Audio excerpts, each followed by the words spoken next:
coming your way in like 1 minute. So let's take a moment and see if we can't figure out.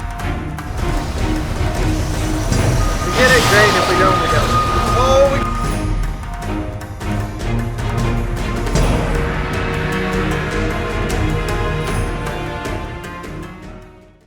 Hello everyone and welcome to Let's Learn Dark Souls 3. My name is Acheron and I do the Let's Learn series for Cognitive Dissonance Gaming. And before we begin, I want to briefly talk about this series and what you can expect. So if this isn't what you're looking for, I don't waste any of your time.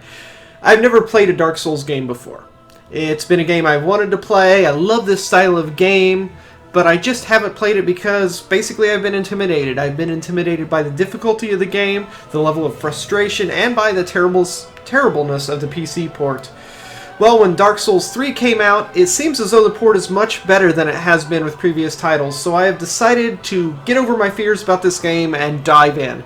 I have watched people play these Dark Souls games where they go in and just own the bosses and pull off some truly amazing things, and if you're looking for that kind of gameplay, good for you. But you're not going to find that here. What you will find here is a lot of dying, frustration, and general terribleness. So why bother watching this series at all? Well, this series is for those who are maybe intimidated by the game, and I'm going to show that it's perfectly okay to not be awesome at this game. You can still have a lot of fun with it. And as we progress and die, I will be learning things about the game, and when I learn something I want to remember, I will be pointing it out to you so that you can make a note of my mistake and hopefully not repeat them when you play. Okay, that's more than enough of me rambling. Let's go ahead and get started.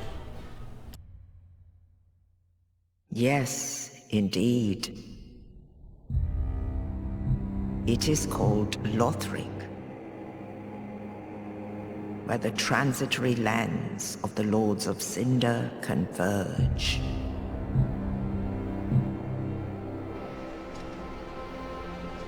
In venturing north,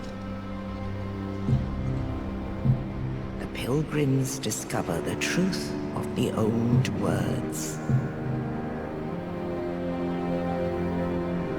The fire fades, and the lords go without thrones.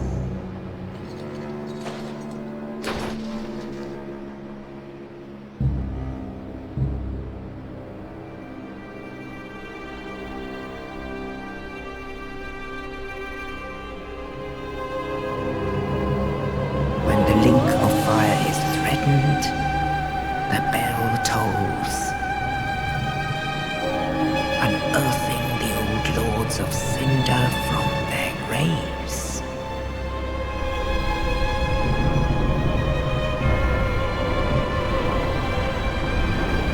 Aldrich, saint of the deep,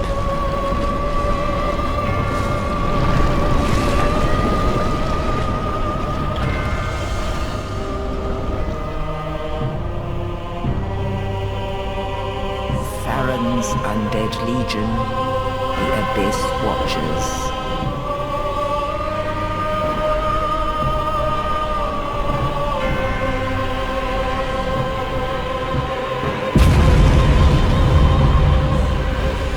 And the reclusive lord of the profaned capital,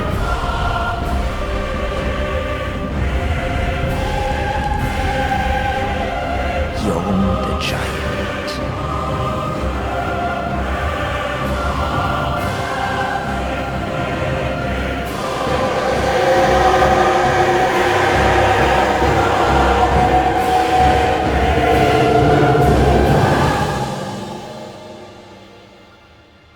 Only in truth, the lords will abandon their thrones.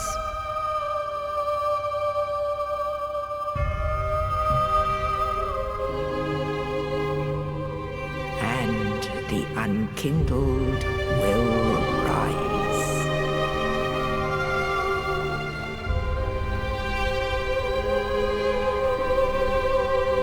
Nameless, accursed undead, unfit even to be cinder.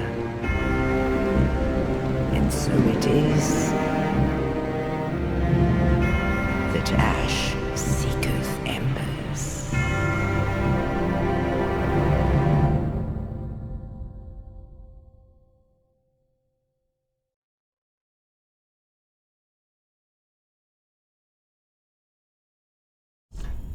Okay, so I'm going to be starting a brand new game here. I'm like my character name, Acheron.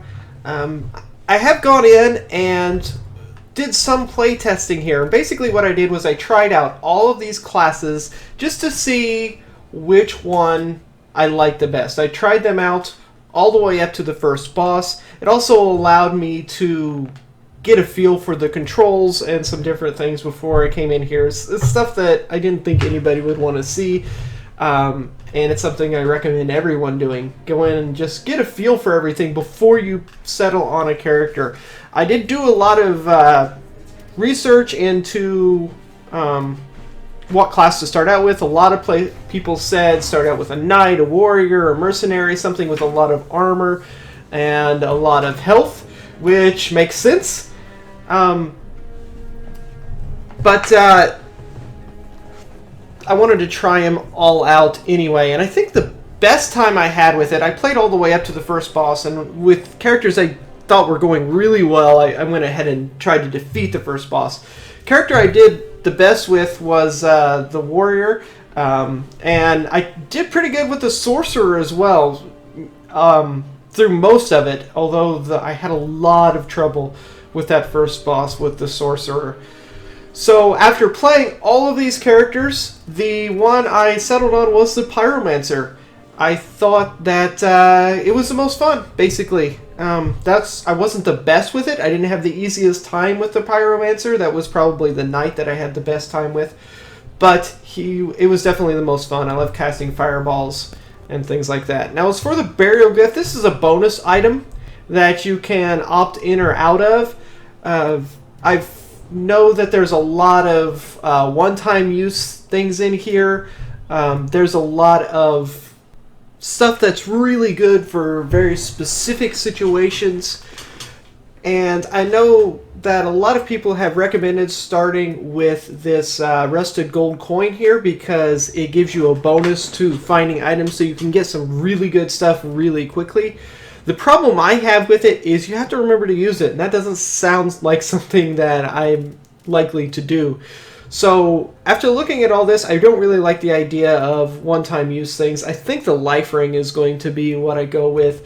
And I know it's the most boring choice of anything here, but I really feel like being able to take a little bit of extra damage is going to be beneficial. Now as far as character customization, I'm not too worried about this. If you are very interested in character customization, there are plenty of YouTube videos that show that, but I'm just going to take a preset.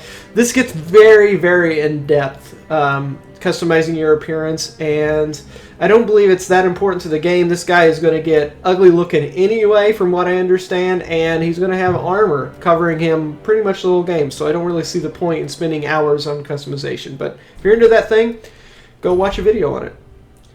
Let's go ahead and get started here.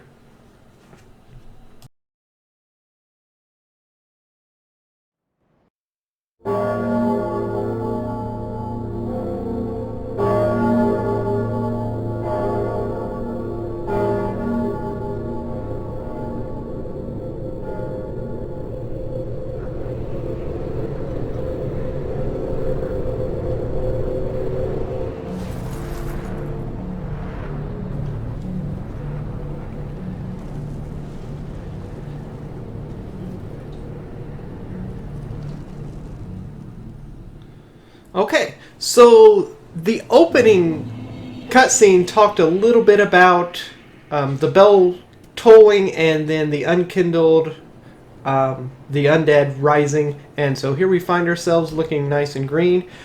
As I said before, I have played through this with these characters previously, so I kind of know where I'm going here. I'm not going to waste your time with these tutorials and controls. They don't apply to me anyway because I am using the keyboard and mouse rather than the controller, and I know that is not the typical traditional way to do it, and if I do get in here and find that the controls get too terrible and I do have an Xbox 360 pad that I can plug in and use, but I typically find that with third-person RPGs like this, I do prefer the keyboard and mouse, so this is what I am going to probably be using for this, or at least attempt to use, and if I need to switch, I will. So these first guys, I deal with pretty well most of the time. Occasionally they catch me off guard. And it's one of those things where you can't take them for granted, ever. You can go through and just really deal a lot of damage to them and not take a single hit, and you get overconfident and then somebody comes and stabs you in the back, just like this. So you have to kind of watch yourself. I'm going to just go through here. Ouch. Yeah, I deserve that. I knew he was there even, and he still got me.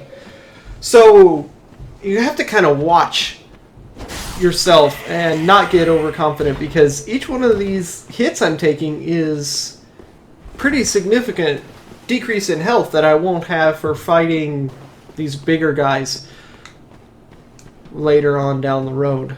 So I do have to kind of watch that, and you'll see as I progress here, I tend to get, the more I get frustrated as I'm dying to these bosses, the more hits from these little guys I take, and that just makes everything worse. So one of the first things I can say about learning this game is you have to learn to manage your frustration, calm down, because getting frustrated is only going to make it worse. Now this first guy here, I'm already low on health. It's probably not going to go incredibly well for me. I would love to use just ranged attacks on this guy, but there are a couple problems with that. One is he takes so little damage. He actually takes less damage, ouch, than the first boss. And he's not terribly difficult, I say as I die to him. So there's our first death. He's not terribly difficult, he's kind of slow, but the problem I found with fighting that lizard with this pyromancer is I run out of mana so fast. So I've been trying to kind of, at least at the start, use my axe as a two-handed weapon as much as possible, and conserving my FP, which I guess is what passes for mana. I may refer to it as mana. I know it's called FP in this world, but it's mana. Incidentally, I know there's a lot of people who are extremely passionate about this game. Yeah, stop that. And I respect that. It has a lot of history to it. There's a lot of really in-depth lore, and it's very cool. I enjoy that. But I am not, obviously, part of the Dark Souls culture, so if I say something that offends anybody, sorry. But, like, if I call FP mana, it's mana to me.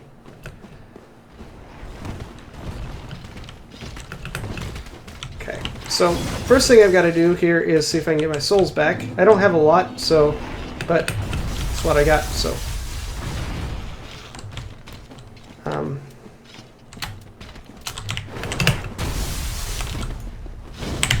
Yep, it helps if I lock on first. Okay, so this is going to be our lesson 1 here. Make sure and lock on to your enemy before wasting your fire magic. This guy, you don't do a lot of damage to him at all. I don't think he's especially hard. Like, he's not, despite dying to him like instantly, he doesn't seem to be especially hard. He's just got a lot of health. His attacks are fairly predictable, and he's fairly slow, considering. And he didn't even hit me there, so well, that's not helpful. I do find I don't care for this lock-on system. Run! Okay, sorry. I don't care for this lock-on system all that much. It only allows you to stay locked on for very limited amounts of time, and then you have to reacquire your lock. Oh, I think I staggered him there, and I'm immediately out of Estus or mana, I guess. Estus, if you're new to Dark Souls like I am, is your health and mana potions come in the form of these Estus flasks.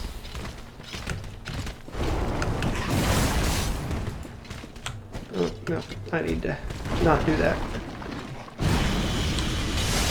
When it puts out these crystals, that's a really great opportunity to...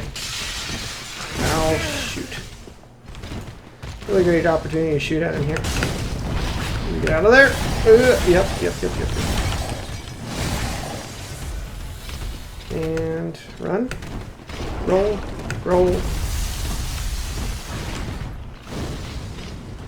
Oh, and see my lock disappeared again. It does that quite often, and it's rather annoying. The lock will just disappear, and you waste a spell, which your spells are kind of precious, actually, at this, at level 1, especially. Yeah, I need to run away from this guy. Nope.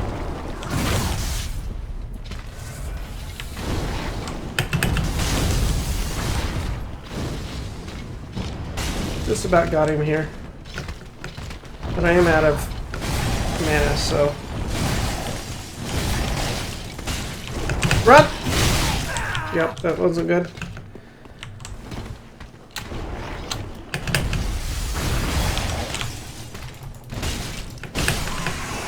Okay. That's him dealt with. Like I said, this guy is not too terribly difficult, honestly. You just... he's fairly slow. Now, obviously, I could have dealt with him much better there. Mistimed a lot of my rolls and stuff, but that's one death on that guy. Isn't too terrible, I don't think, for someone brand new to the game. Incidentally, that is not a boss per se. I think it's just a special creature because you know it. When I first started to play this game, I thought that was maybe like a mini boss or something, and it's not really.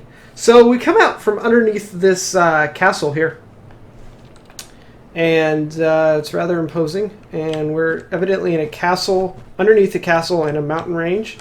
There appear to be a lot of tombstones here. Which is darkness being a theme of this game. Darkness and death. The bonfires here, like I'm resting at, are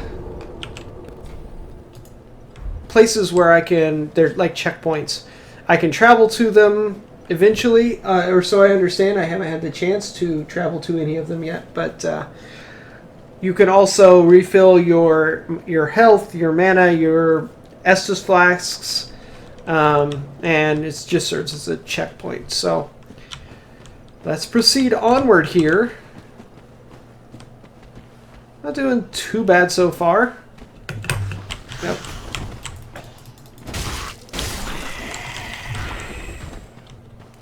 Just gonna... Now these guys are... Sometimes they provide me a little bit of a problem.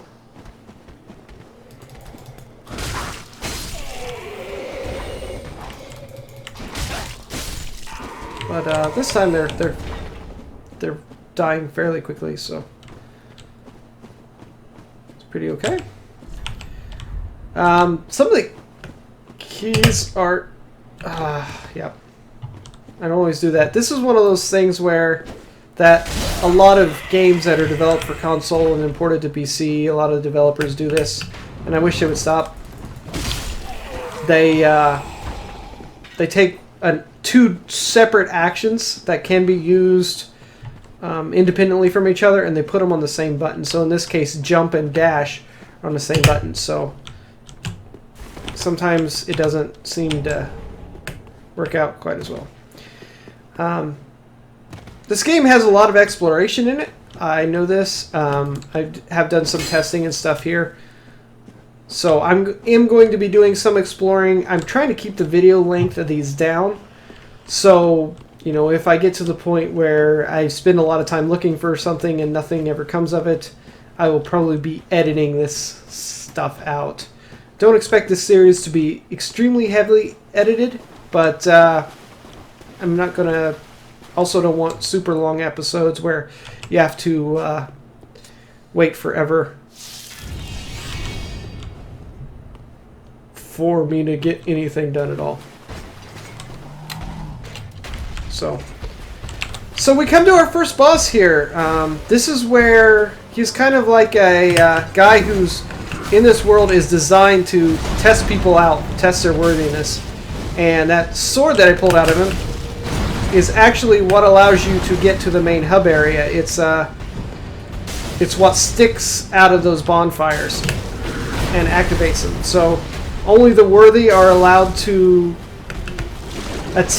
make the attempt to get the Lords of Cinder back on their thrones. And I have to defeat this guy to even have a shot at it. And it's not nearly as easy as the lizard. He has huge amounts of range here. And I have issues dodging him.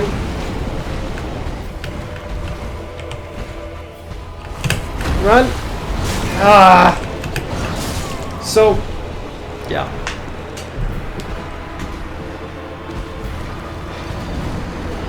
I can get him pretty far down, but when he does this little metamorphosis thing, I can't get far enough away from him. He just has such a long reach, and the thing I've noticed most about this game as compared to other RPGs and games, oh, come on, of its type, is that you know, I might as well just go back to the bonfire. There's no way I'm going to beat him here. Is you can't react so much as you have to anticipate. So it's not one of those things where I can go in and just... well, that time it didn't even do anything.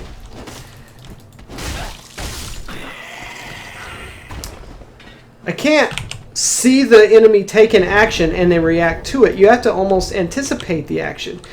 And... excuse me, the enemies will give clues that they're about to do this. Like this guy, he gets in his little stance and then he runs towards you. But if I start the roll when I see him start running, I'm going to miss him. I have to do it before he even begins his lunge. That way I can avoid it. And it's taken me, I mean, I still haven't got to the point where I can consistently miss that. This guy here, like, if I wait till he's fired, I can't dodge that. There's no way. I have to dodge it beforehand. So right then I waited. But if you go too soon, he's going to hit you when you come back up. That roll makes you immortal for just a split second. And if you mistime it, you're pretty well screwed. Listen for that guy to jump up in the air.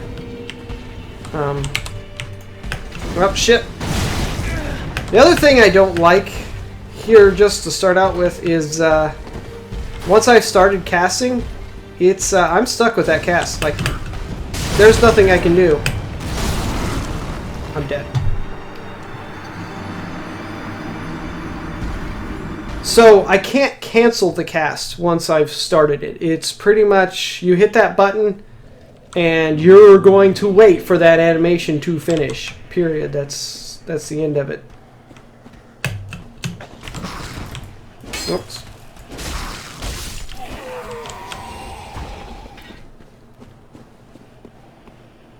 So, you know, not the best show I'm putting on here, but I didn't anticipate it would be. As I said at the very start, I'm not good at this game, but I am here to learn, so that's what we're doing. And my souls are right beside this guy. Souls, incidentally, are both your XP and currency, so they're extremely important to get them back, because if you die without having retrieved them, you lose those. Oh, shoot.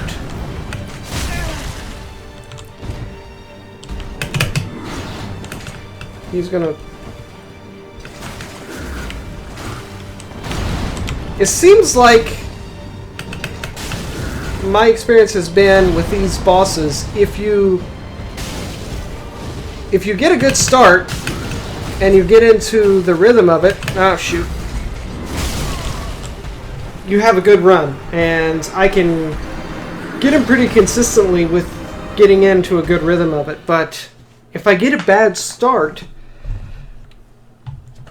I die pretty much all the time. Now this, I'm doing a lot worse. Of course, the time I'm recording, I do a lot worse than all the times I wasn't recording when I was just testing these characters out. So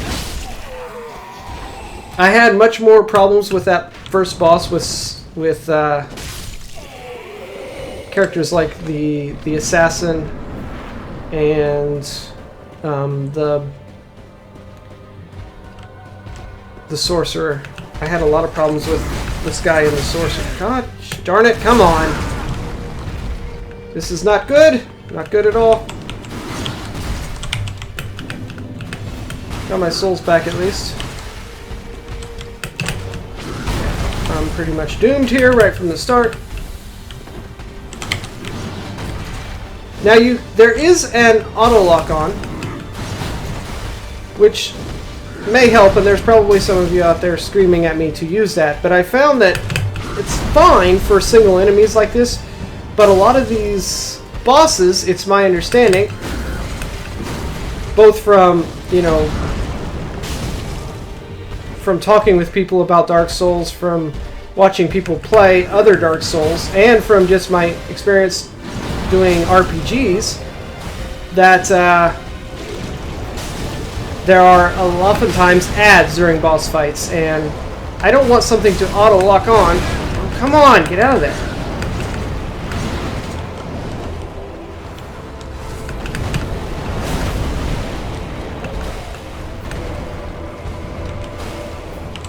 He's gonna come towards me here any second.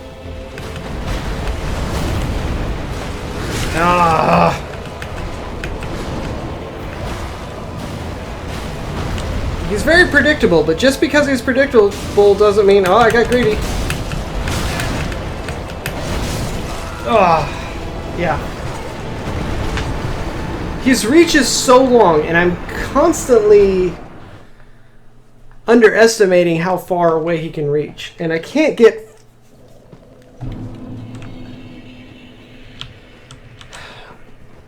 far enough away from him to really... Ah! Okay. Also find that the more I die, the more I get frustrated and the worse I get, so I need to calm down and just kind of let it go. It's fine.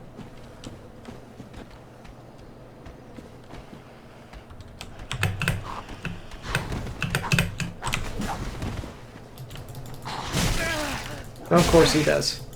You son of a bitch. So every time I rest at this bonfire, all the enemies respawn. So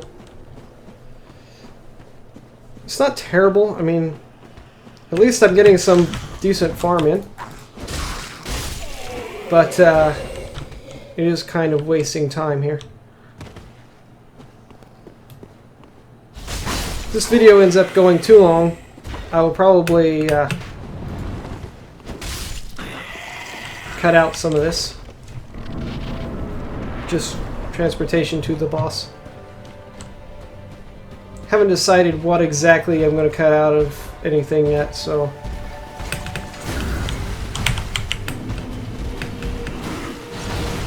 But, oh, man.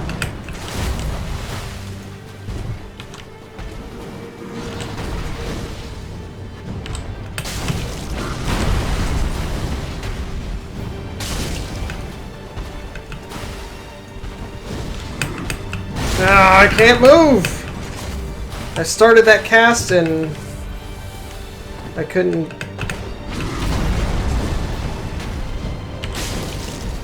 I need to learn to be more patient and just kind of wait. Wait for him. He's gonna move any time now here. Let him make the move, let him make the move. So if I stop, he's gonna attack, right?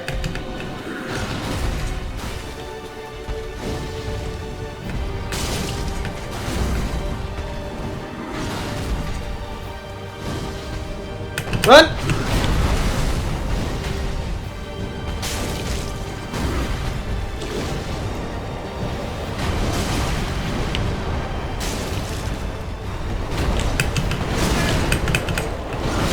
Damn it! Yeah. Every time, like he's so... I cannot get the timing right on this. Sometimes I've gone in here and just nailed the timing every time, and there's such a delay. God damn it, this guy. There is such a huge delay from the time I push the button to when I do. So I'm going to push the button, and you can hear my mouse or my keyboard. It's fairly loud. There's a good bit of time there between when I actually tell the character to do something and when he actually does it. And that's usually just enough time for the enemy to do their thing and murder me. And this roll thing, you're invulnerable during it, which is great, but it's very short, and I oftentimes find myself popping up out of the roll just as the attack hits me because I've gone too soon, or of course the animation delay has caused me to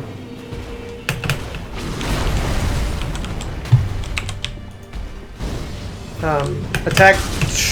Move too late. See, right there, I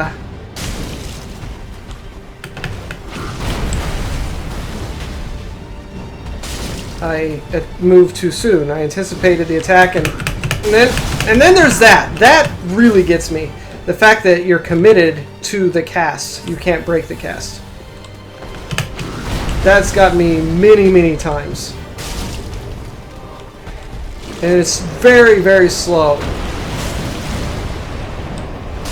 The casting animation takes a long time.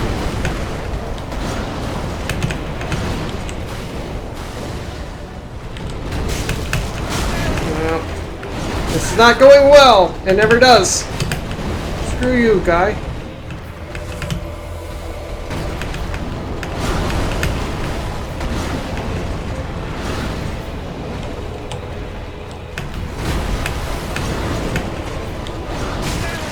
Yep. It's not gonna go well. Jesus!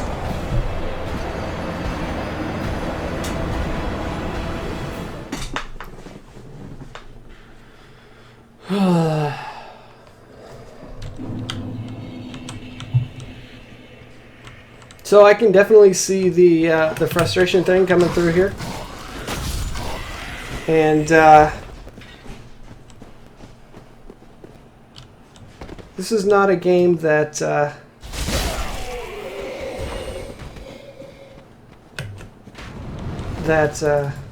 I'm going to get good at very quickly, I don't think.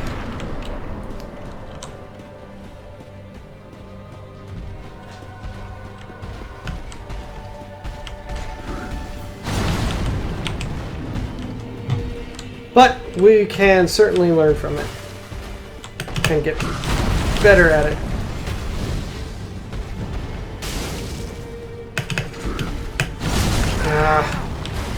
See, you have to anticipate, but you can't really anticipate too far. You can go the other way. It's almost as though you have to be reactionary, but you have to react to the instant before. Not the wind-up, just the instant before the attack.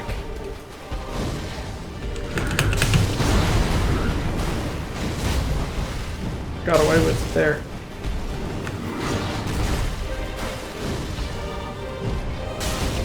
So...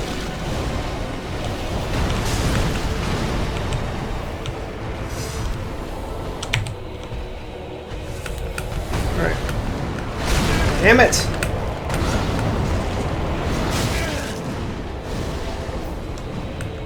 This is going to be one of those fails, I think. Run! Nope! Oh my god, it takes so long to do anything. I just get one more shot off. Yes! Okay. So we got him! We are. Heir of Fire destroyed. It's our first boss. He's dead. We got him. And it only took 6 deaths.